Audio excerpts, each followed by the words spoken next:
This video is not sponsored. None of the companies or products mentioned in this video provided any compensation to me for mention or review. All opinions are my own. On a recent trip to Kyushu, Japan, we had the opportunity to rent cars for 2 different road trips. In both instances we rented from Alamo, whom we found out is represented in Japan by Nippon Rent-A-Car. In both instances, we determined we had rented from the Nippon location at the Fukuoka Airport International Terminal. Nippon Rent-A-Car has 2 airport locations, one for the domestic terminal and one for the international terminal. In my previous review video for my rental of the Suzuki Wagon R, I go into more detail. If you are interested, please take a look. The International Terminal rental office is located a short shuttle van ride from the airport. You will need to call Nippon Rent-A-Car from the unmanned desk on the first floor of the airport. They will then send the shuttle over. Once at the International Terminal location, the rental process went smoothly.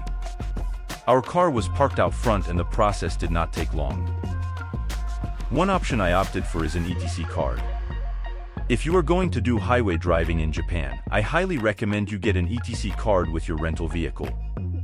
The ETC card allows you to drive through the express toll lanes at toll booths. You pay for the tolls you incur when you return the car to the rental office. I had booked the smallest class of cars. We were a group of 3 adults, but we all were traveling light and I correctly assumed that this class of car would be adequate. I wanted a small car because some Japanese roads can be very narrow. I also wanted an automatic as I didn't want to be shifting a manual stick with my left hand. The car we received for this second leg was a Nissan Dayz. The Dayz is a K car or K-Jidosha. K cars are a small car classification in Japan that receive special benefits such as reduced taxes.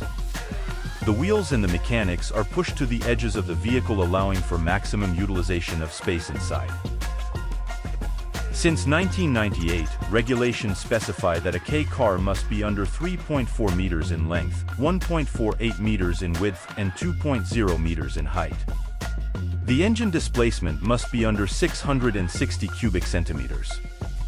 An industry government agreement limits the maximum power to 63 horsepower or 47 kilowatts.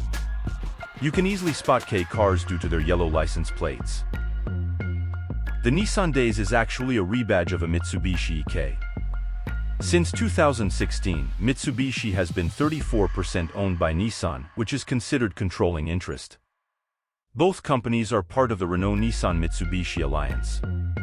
The current model of the Dayz/EK is the 4th generation of this car. The Dayz was powered by a regular combustion engine, unlike the hybrid-powered Suzuki Wagon R I rented on a prior leg of this trip. The 660 cubic centimeters engine is paired with an automatic continuously variable transmission or CVT. The Dayz is a 5-door hatchback that is under the K car maximum height allowance, so it has a more normal appearance and is not as boxy as some K cars such as a Honda N-Box. I was impressed with the interior quality of the Dayz. The fabric seemed high quality and I liked the interior appearance more than the Suzuki Wagon R. The front seat is a 60/40 bench, which was a feature common in the 70s. Both the front and rear seats had plenty of legroom. The rear seat in particular had more legroom than many much larger cars. The Dayz has a small cubbyhole trunk that the Suzuki didn't have. One feature I really like is the ability to slide the rear seats forward to create a larger cargo area while still maintaining adequate rear seat legroom. One or both rear seats also fold down to create more cargo room. I didn't really like the Nissan Dayz dash configuration. The instrument cluster was definitely harder to read than the Suzuki. The fuel gauge is tiny and hard to make out. Unlike the Wagon R, there didn't seem to be a good location to put our phone on the dash while driving. One of the worst things about the dash is the minuscule backup camera. Instead of playing on the infotainment center, it plays on a postage stamp-sized screen next to the rearview mirror. The infotainment center is awkward and difficult to use. I had a lot of difficulty using the navigation system on my previous rental. So this time I asked the Nippon Rent-A-Car agent to show me how it works. She could not get it to work in the English mode. She had to reset it to Japanese, then program our next location, then reset it again to English. Once there, we had a very difficult time getting it to delete that location and program the next. We ended up using our phones for navigation for the rest of the trip. While technically all K cars have identical horsepower, I found the Nissan Dayz sometimes struggled a bit. Driving on the highway through the mountains to Beppu, the engine was often noisy, and according to the tachometer it was almost at redline.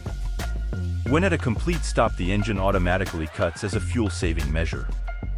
This is common in many models.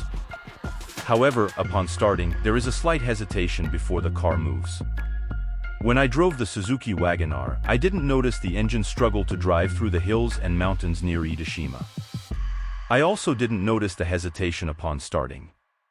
I don't know if this is because the paired electric motor helps the Wagon R overcome these shortcomings, or if this is just an unfortunate characteristic of the Nissan Dayz.